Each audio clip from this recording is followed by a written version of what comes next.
रायसेन जिले के सिलवानी विधानसभा क्षेत्र स्थित प्रतापगढ़ बालक आश्रम छात्रावास की स्थिति दिनों दिन बदतर होती जा रही है। यहां रह रही मासूम आदिवासी बच्चे अपनी जान को जोखिम में डालकर रहने को मजबूर है, लेकिन प्रशासन इस गंभीर समस्या पर मूकदर्शक बना हुआ है। छात्रावास की छतें कभी भी गिर सकती हैं, दीवारें लगातार दरक रही हैं, लेकिन जिम्मेदार अधिकारी आंख मूंद कर बैठे हैं। अधीक्षक हरिशरण व्यास इन खतरों को नजरअंदाज कर अपनी कुर्सी से चिपके हुए हैं। जय संगठन ने रायसेन कलेक्टर अरुण कुमार विश्वकर्मा से सिलवानी दौरे के दौरान इस लापरवाह अधीक्षक को हटाने की मांग की थी, लेकिन अब तक कोई कार्रवाई नहीं की गई। जब इस पूरे मामले को लेकर पूर्व मंत्री रामपाल सिंह से चर्चा की गई तो उन्होंने कहा कि जांच जारी है, उसके आधार पर आगे की कार्रवाई की जाएगी। वहीं ग्रामीणों का आरोप है कि छात्रावास को बंद करने की साजिश की जा रही है। बच्चों को मूलभूत सुविधाएं तक नहीं मिल रही, लेकिन शासन, प्रशासन और अधिकारी सिर्फ बयानबाजी में व्यस्त है।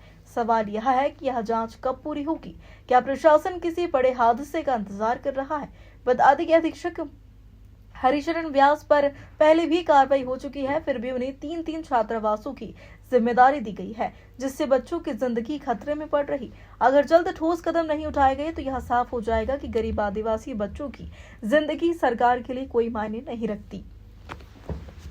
क्या उन पर कार्रवाई होगी?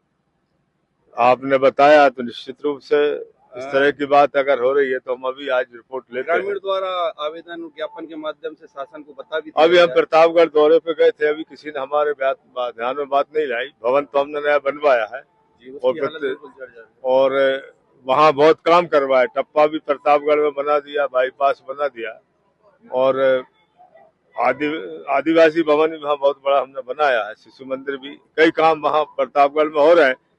ये चीज आप जो ध्यान में ला रहे हो, इस चीज को हम गंभीरता से लेते हैं। आप विकास पुरुष मानते हैं, अर्ध लेकिन विकास छात्रावास के अधीक्षक ने जर्जर कर दिया है। जर्जर कर दिया तो आपने बताया इसका पूरी जांच करवाएंगे। ये हमारा ग्राम प्रतापगढ़ है और हमारे मामा शिवराज सिंह चौहान जी यहाँ के लोकसभा सांसद हैं और साथ में देवेंद्र पटेल जी यहाँ के विधायक हैं।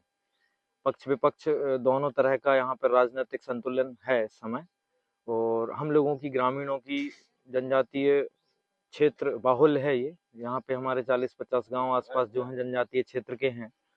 तो वर्तमान स्थिति में देखा जाए तो बिल्डिंग भी जर्जर है और सही तरीके से ग्रामीण बताते रहते हैं कि संचालन उसका नहीं हो पा रहा है और इस वर्ष बच्चों का उसमें एडमिशन भी कम हुआ है। हमारी यही मांग है कि ये जनजातीय इलाका है, पिछड़ा इलाका है, तो जो व्यवस्था यहाँ पर संचालित हैं पहले से, उनमें सुधार होना चाहिए।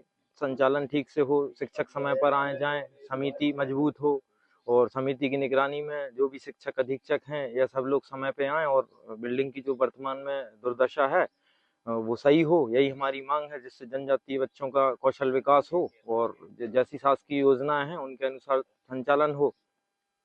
अब देखना यह होगा कि जिम्मेदार अधिकारियों के उदासीन रवैये के चलते यह लापरवाही ऐसे ही चलती रहेगी या फिर प्रशासन कोई ठोस कदम उठाएगा।